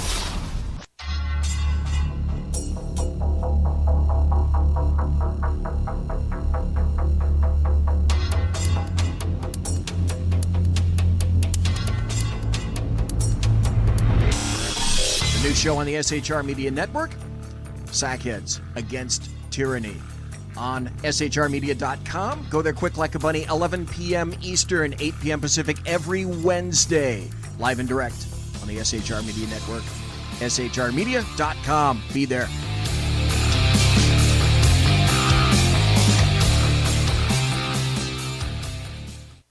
Hey, this is Michael Wright. And I'm Shannon Wright. Join us for The Right Way with Shannon and Mike, Monday through Thursday from 7 to 9 a.m. right here on SHR Media. Why are they joining us? For fun things like sports, politics. Oh, maybe some news and entertainment? And all kinds of other things. Money and recipes and events, all kinds of stuff. Yeah, so join us Monday through Thursday, 7 to 9 a.m. here on shrmedia.com. Conservative media done right. You're listening to the SHR Media Network. Ladies and gentlemen, boys and girls, children of all ages,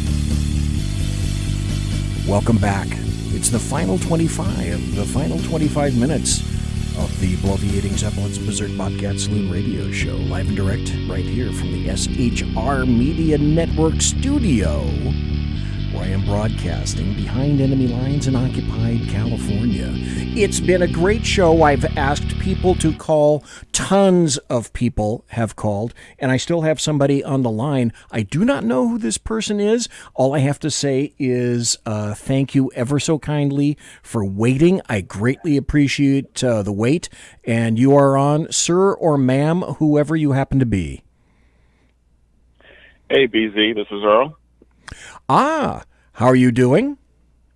I'm doing well, sir. How are you? Great. Now, this is Earl, folks. The secret Earl. The Earl that I was never told about. The Earl whose wife is the Carrie girl whose ad we're carrying on SHR, who I was never told about by Sean Lewis. The secret Earl who Sean Lewis never told me used to work with him back in Boston. You know, Sean, that secret Earl, if you happen to be listening, Sean. I hope he's listening. Secret Earl, Sean.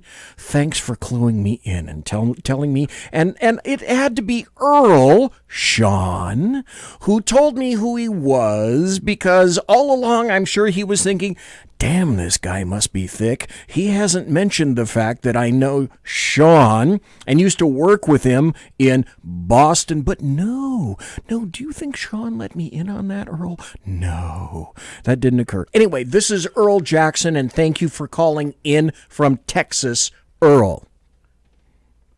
Well, thanks for having me, and I do hope that you heaped a whole pile of shit on him for that. Yeah, it's not, Earl, it's not going to stop. Awesome. What does America mean to you, sir? Oh, my goodness. I mean, this is the greatest country in the world. I mean,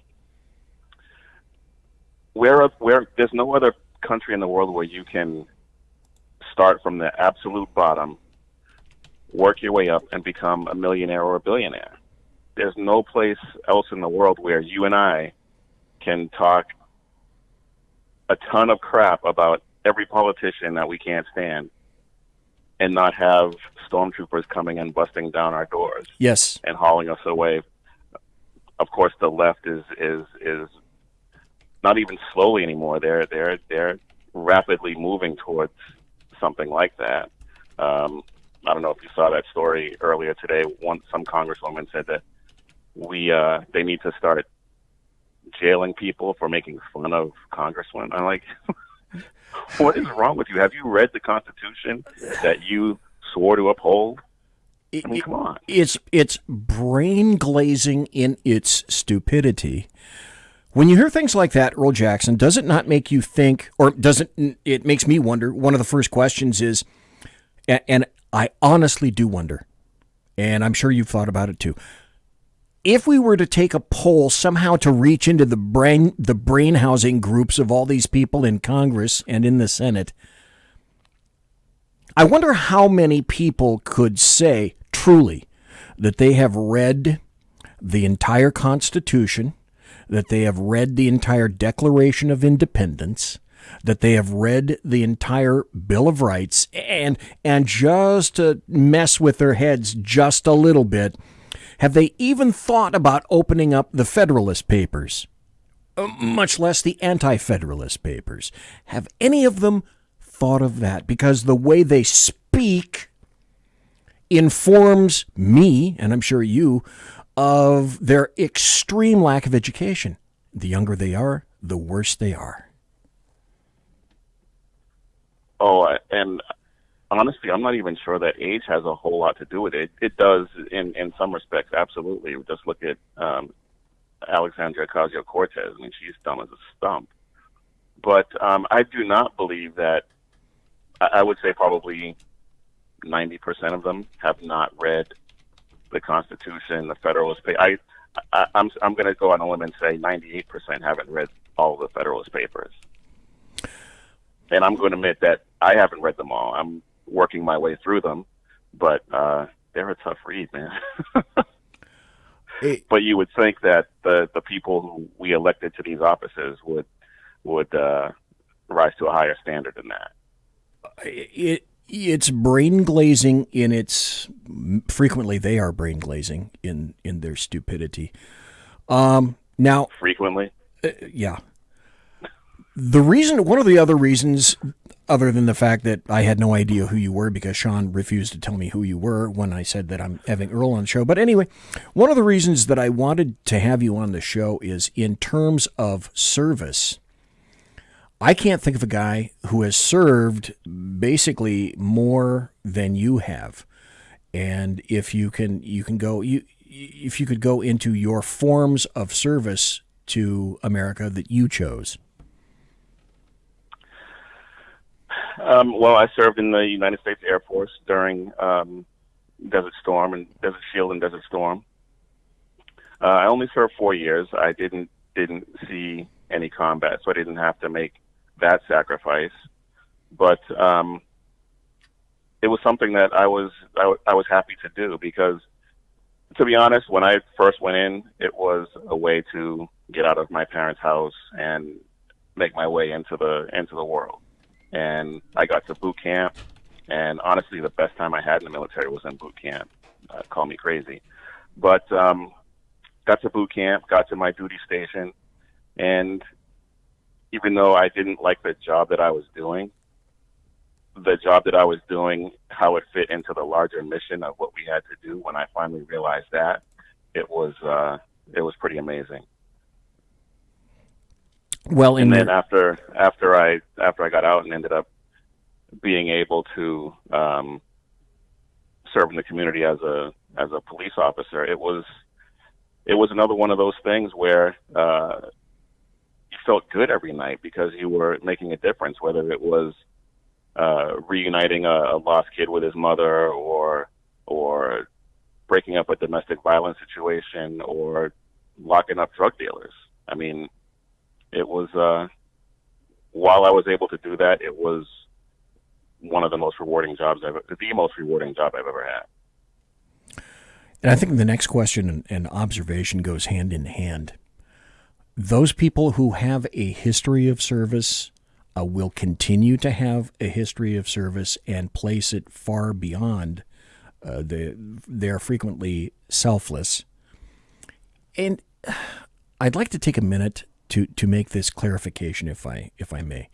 Some of the people in the military have said, and I'll be the first to admit, I did not serve in the military. I told everybody that story. I spent 41 years in law enforcement. Rather than the military aspect, there was another very salient reason for that. I have said in the past to service members, I thank you for your service. And occasionally that's become, or I don't know, it depends upon the individual. Some say that it's become a trite phrase. However, when I say thank you for your service, I say it from the aspect of, I don't know where you went. I don't know your background. I don't know your family. I don't know where you served. I don't know how many places you served. But there's a couple of things that I do know about you, as a service member, and that's the aspect that I'm thinking.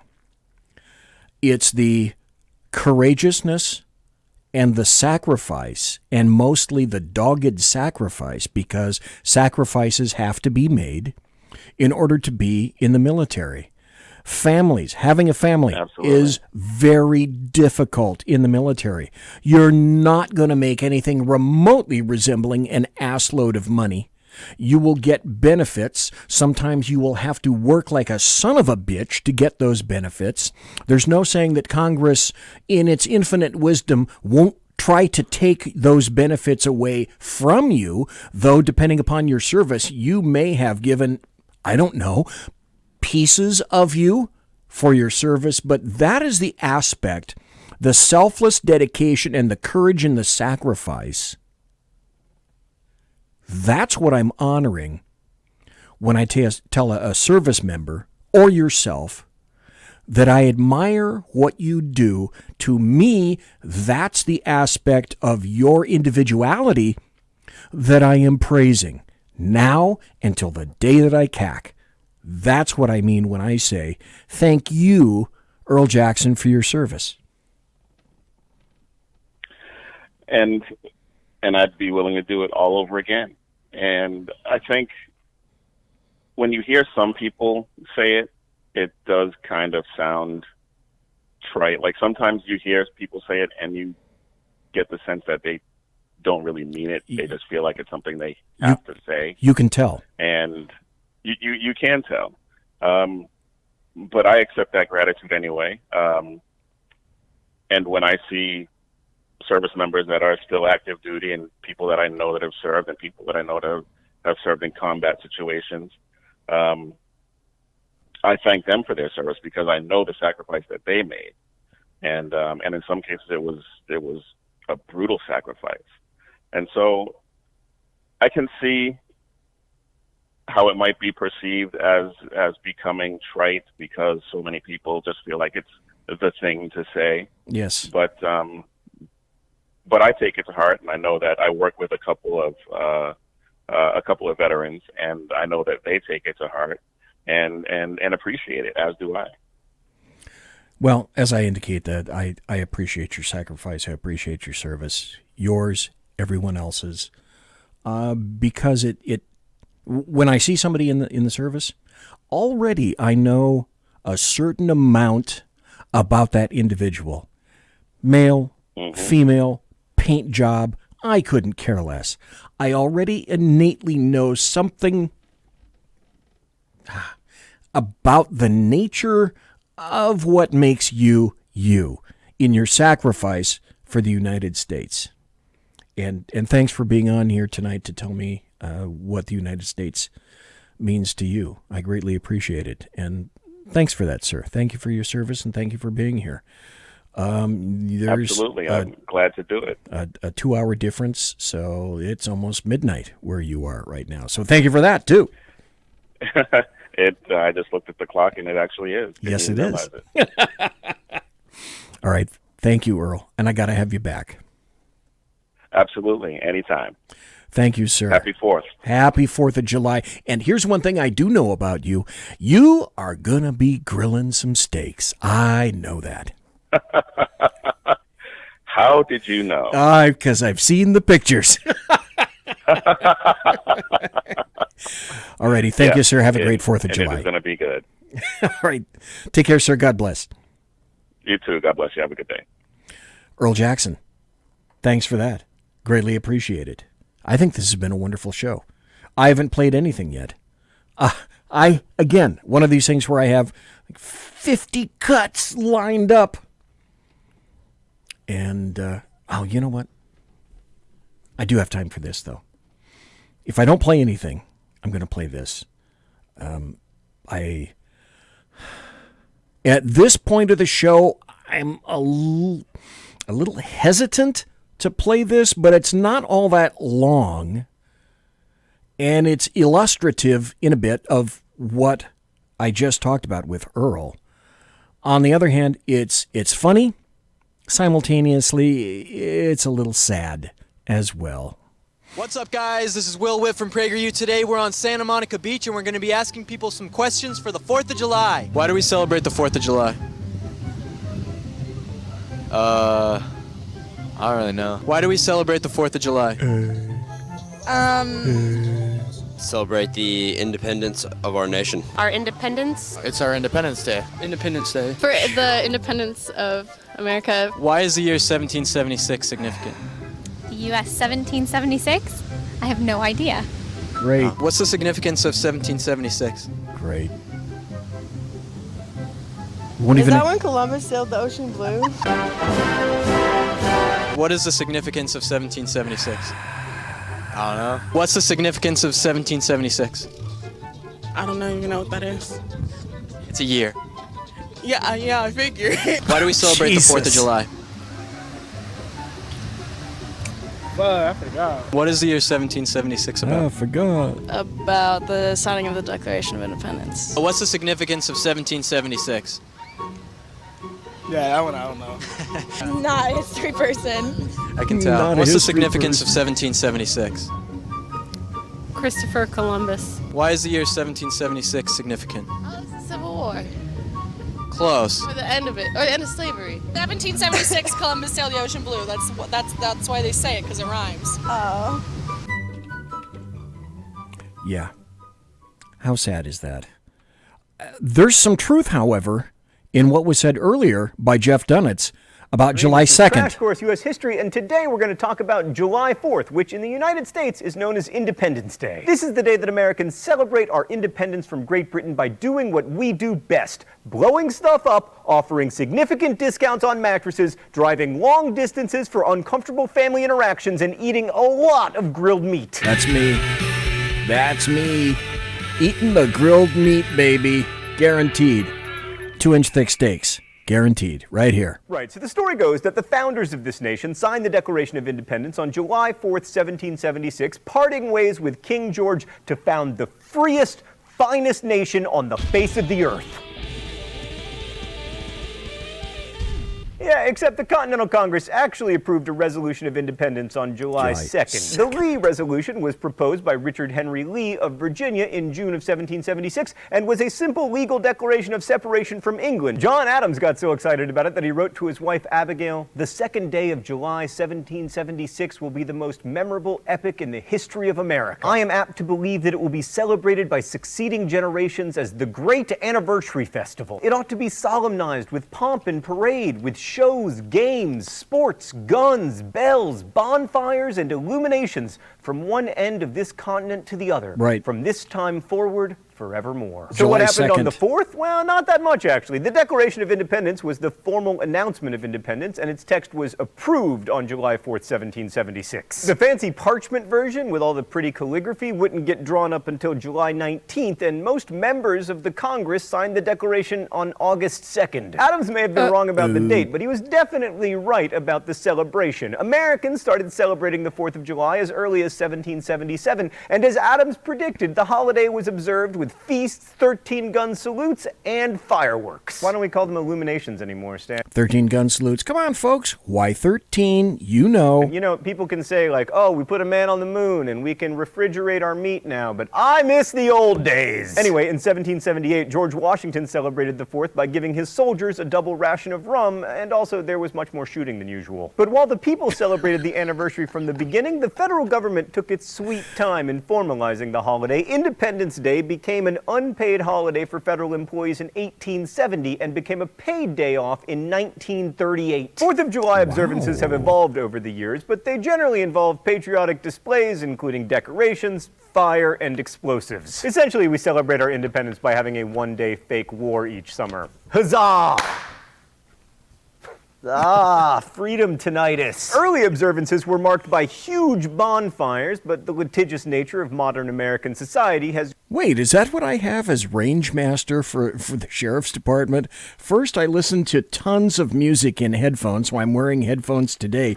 But then when I was range master of my department, that's it. That's what I had. I have freedom tinnitus. Greatly reduced the number of bonfires. However, we still have a lot of fireworks on the 4th of July. Many cities and towns across the country sponsor fireworks displays on the 4th. New York's fireworks display is the largest in the nation. Despite the grandeur of these officially sanctioned displays, many individuals across the nation feel the need to blow stuff up on their own in their yards because, you know, they have all of their fingers, and that seems like too many. Many states have restricted the sale and personal use of fireworks, freedom haters, but would-be patriots find their way to marginal neighborhoods every year to buy fireworks out of the backs of vans. In my neighborhood, these personal pyrotechnic celebrations start in about mid-May and continue well into August.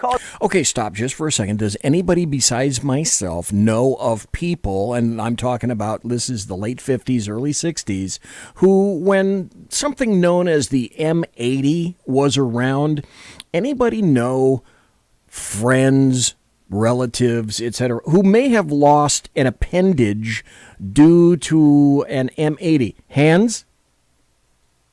I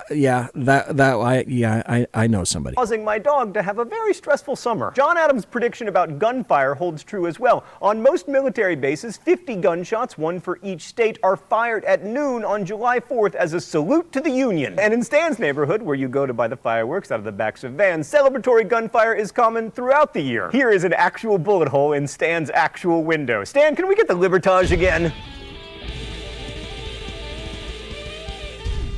And I think that's enough of that. I've had a great time tonight. I didn't get to any of my cuts. It almost makes me want to have like an early show on Thursday during the afternoon so that I can still have my massive steak for dinner on Thursday, because I've got so much other stuff that I wanted to talk to everybody with tonight. However, let me say this. I look at that as a good thing. And the reason it's a good thing is this is me thanking you for being active here in chat tonight and also for calling in. I'd like to get the show to the point where people are not hesitant to call in and we have a really lively interchange back and forth. So I'm going to continue to solicit phone calls, advocate calling in, telling me what you think. And in that aspect, down the line, that's where I'd eventually like to get the show, like any other radio show, where you have the opportunity and the chance to say what it is that you want on the show, and you spread the word, and more friends and more people come here. So in mind of that, thank everybody for being here. Thanks to Jeff, Carrie, thanks to Mike, thanks to Earl, thanks to Jack, thanks to everyone for being here tonight. I really appreciate all the calls that you've had, the great points that you've all made. I say it before and I'll say it again. God bless America.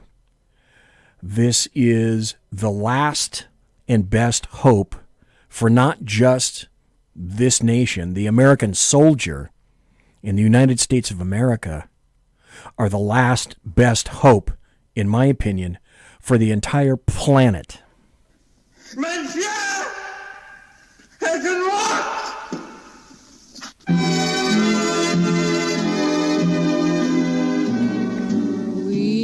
Ladies and gentlemen, boys and girls, children of all ages, thanks for listening to the Bloviating Zeppelin's Berserk Bobcat Saloon radio show, live and direct right here on the SHR Media Network. If you want to contact me, you can find me on Twitter at BZepp, my blog at bloviatingzeppelin.net.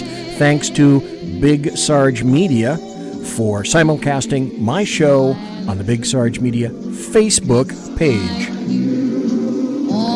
My promotional consideration is by the Lockheed Martin Skunk Works and also by the Boeing Company. If it ain't Boeing, I ain't going. And also to Pratt & Whitney Engines Thrust. You can trust.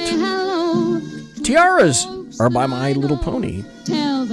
Thanks to my personal KC-135 Kettle One refueling team, with whom I shall be consorting, guaranteed. I'm looking at the hour. I will be consorting with them in less than an hour, guaranteed. Thanks to everybody for calling in. Thanks to all of my guests. Thanks to you for listening live, for being engaged in chat. Also in the podcast tomorrow night, I hear rumors of a chat show. If I know it's on, I'll let everybody know in social media. God bless everybody. Take care. Be safe. Everybody quiet down now and get some sleep. Night, everybody. Good night, Mama. Good night, Ben. Good night, everyone. Good night, Mama. Good night, Daddy. Good night, children. Good night, Daddy. Good night, Elizabeth. Good night, John Boy. Good night, Jim Bob. Good night, Jim Bob. Good night, Jim Bob. What's going on? I was asleep. What's everybody doing? Good night. Good night, Jim Bob. Go back to sleep.